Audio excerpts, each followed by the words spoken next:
Welcome again to Quick Flicks. Friends, today we are going to break down an Indonesian movie which is considered a masterpiece of the Indonesian film industry. The movie starts with a couple where the girl's name is Mariam. Her husband was very busy with his business, so he was not talking properly to his wife Mariam. Mariam also didn't like her husband's rude behavior at all. Now the scene shifts to a painter who had come to live in a new place. He reaches home and starts painting, but no good idea comes to his mind about what to paint. He becomes quite aggressive and then his eyes fall outside. Outside, Mariam is standing, wearing a red dress. She looks very beautiful. The painter is surprised, wondering what such a beautiful girl is doing there. He starts following her. Then we see Mariam's husband, who goes to a gangster and says, "I know I have already borrowed a lot of money from you before, but can you lend me a little more? I really need it. I'm working on a project, and as soon as I get paid, I'll return your money." The gangster says, "You know what happens to those who don't return my money? I kill them." Mariam's husband replies, "Yes, I know. You can even take extra profit from me." The gangster gives him the money and says, "I want my money back on time." On the other hand, the painter follows Mariam all the way to her house. Mariam's father had already passed away, and she was crying while remembering him. Mariam starts loving a cat. When the painter sees her, he finds her very beautiful and says, "She's perfect for my painting." He starts painting her secretly. But how could someone paint Mariam without her noticing? She sees the painter and stands behind him. The painter gets nervous on seeing her. Mariam says, "Did you take my permission to paint me?" The painter says, "I'm sorry. I had no idea what to paint, and you're so beautiful that your painting would be just as beautiful." Mariam says, "Oh really? Can you paint a portrait of me and my father?" The painter replies, "Yes, why not? I'll paint whoever you ask me to." Mariam says, "I'll tell you later after asking my husband." The painter stays quiet because he has started liking Mariam and doesn't even know that she's married. After that, both go to their respective homes. At night, Mariam asks her husband, "Can I get a painting made?" Her husband says, "You know how busy I am. We already don't have enough money at home. Sorry, you can't get a painting made right now." Mariam says, "But he wants to make it for free." Her husband replies, "All right, go ahead." Mariam becomes happy and takes out an old, torn photo of her father. She completely trusts the painter to make a good painting. The next morning, Mariam goes to the painter's house and says, "Here is the picture. Make a nice painting of me with my father." The painter says, "Don't worry, but it will take a few days to complete because good paintings are not made in one day." In this way, Mariam starts visiting his house every day so that the painting can be completed. One day, while Mariam is at the painter's house, her husband calls her, but her maid picks up the phone. The maid says, "Madam is at the painter's house." Mariam's husband was already a negative thinker, so he started believing that Mariam was cheating on him. He began to head home, but on the way, he was caught by the gangster's men. They took him to the gangster. The gangster said, "When will you return my money?" Mariam's husband replied, "Wait, let me call my friend. He will explain about the project." When he called, his friend said, "Something terrible happened. Our project has been shut down and the police have arrested everyone." Hearing this, Mariam's husband broke down because that project was his only hope. The gangster, upon hearing this, said, "Now I won't spare you." When there was no surety, "Why did you take the money?" He began cutting his fingers. Mariam's husband pleaded, "Please forgive me. I'll return your money. I'll sell my house." But the problem was that the house was in Mariam's name. Mariam was not going to allow her house to be sold so easily. Now, Mariam's husband started thinking about how to convince her to sell the house. Meanwhile, Mariam's painting with her father was completed and it looked very beautiful.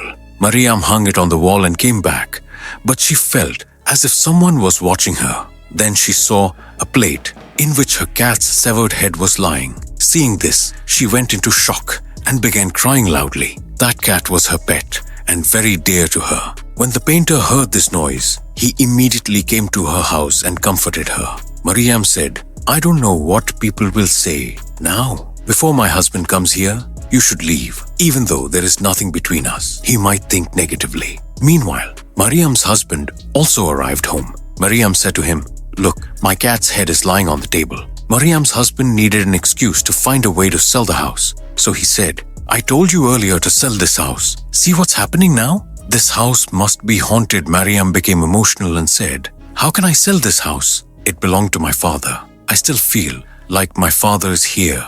His memories are here. I can never sell this house. Her husband became more aggressive and said, today someone killed your cat. Tomorrow, someone might kill us. What's more precious to you? Your life or this old house? Mariam asked. What's wrong with you? Then her husband started speaking negatively. Yes, I know everything. That new painter who came here. You like him, don't you? Why would you want to leave this place? Hearing this, Mariam was shocked because she was not like that at all. Saying this, her husband left the house and called the gangster. He said, my wife is not agreeing to sell the house. What should I do? The gangster said, you're too naive. Don't you know that if your wife dies, all her property will automatically become yours because you're her husband? Hearing this, Mariam's husband liked the idea because he already wanted to sell the house. He also thought his wife was cheating on him with the painter, so it was better to have her killed. He told the gangster, kidnap both of them, but make sure my name never comes up.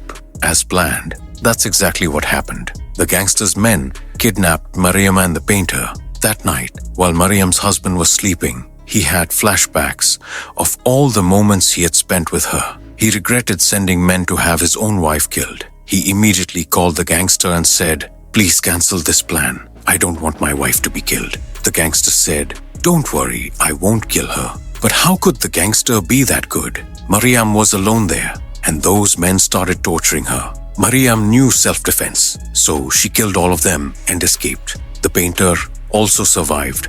Both of them started running away together. But then the gangster's men stabbed the painter in the stomach. The poor man fell to the ground, badly injured. Mariam kept running until she reached a bridge. She was terrified, but then she saw a jeep coming toward her. She felt relieved, thinking she would ask them for help. But poor Mariam didn't know that the jeep belonged to the gangster. The gangster caught her again, stabbed her in the stomach, and threw her off the bridge. The painter saw all of this with his own eyes. Horrified, he ran straight to the police and said, I saw it with my own eyes. They threw Mariam off the bridge. The police say, what evidence do you have? The painter says, I'm telling you, I saw it myself. Please come with me. But when the police investigate, they don't find Mariam's dead body anywhere. The police say, you're lying. Maybe you kidnapped Mariam, killed her, and hid the body. At night, Mariam's husband is asleep. He wakes up and goes downstairs, where he sees Mariam's dead cat walking, covered in blood. He feels as if Mariam's severed head is lying in front of him,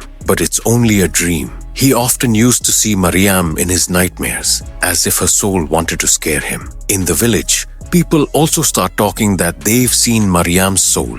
They say she often appears near the bridge. And it was true. Mariam's soul was wandering there. She wanted revenge on the gangster, so she started killing his men one by one. The next day, when people see the dead bodies of the gangster's men, everyone gets scared. But the gangster says, I don't believe in souls. Don't be afraid, otherwise our work won't go right. On the other hand, the villagers say, Mariam's soul will kill everyone who wronged her. But the painter says, no, Mariam was very kind. Even if someone did wrong to her, she always did good to others. Days pass, and Mariam's soul kills all the remaining men of the gangster.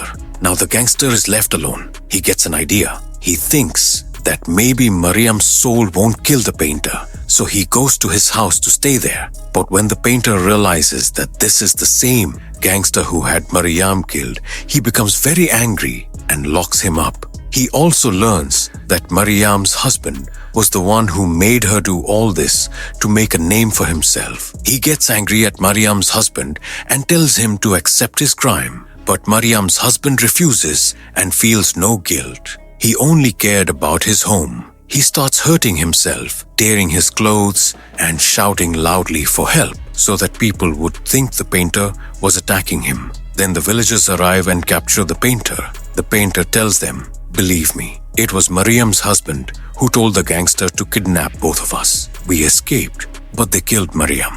The villagers say, you're lying. So the painter takes them to his house to confront the man. But when they reach there, they find the gangster hanging, blood dripping from his body. Someone had killed him. The villagers suspect the painter, saying, you must have done this. But the painter says, if I had killed him, why would I bring you people here?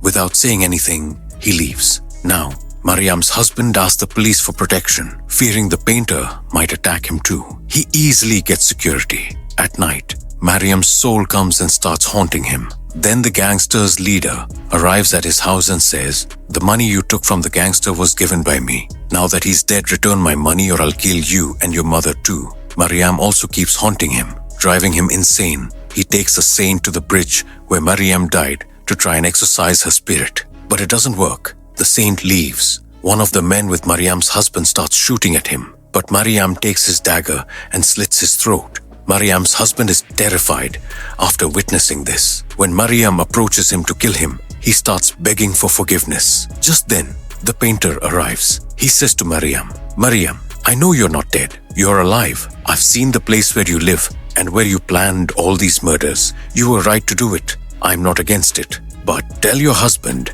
that there was nothing between us." The painter then tells Mariam's husband, "What you did was very wrong. Mariam always praised you and never did anything without your permission." Hearing this, Mariam's husband feels ashamed. He apologizes to Mariam and says, "I did very wrong. I regretted it later, but by then it was too late."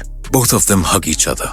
But then a man comes from behind and hits the painter on the head. The poor painter falls to the ground. Mariam turns around and kills the man who had attacked the painter. Then she goes to the painter to see whether he is okay or not. Just then, Mariam's husband comes from behind and stabs her with a dagger, badly injuring her. Mariam's husband says to her, "Sorry, Mariam, I had to do this to buy the house. I had debts to repay." Here, poor Mariam finally dies. The painter lifts her dead body, immerses it in the water, and then goes to the police and says that he killed Mariam because he too no longer wanted to live alone. He spends the rest of his life in prison. On the other hand, we see that the house now belongs to the gangster leader because Mariam's husband owed him money. And in the last scene of the movie, we see that earlier Mariam was pretending to be a soul, but now she had truly become one. And she kills the gangster leader and all the evil people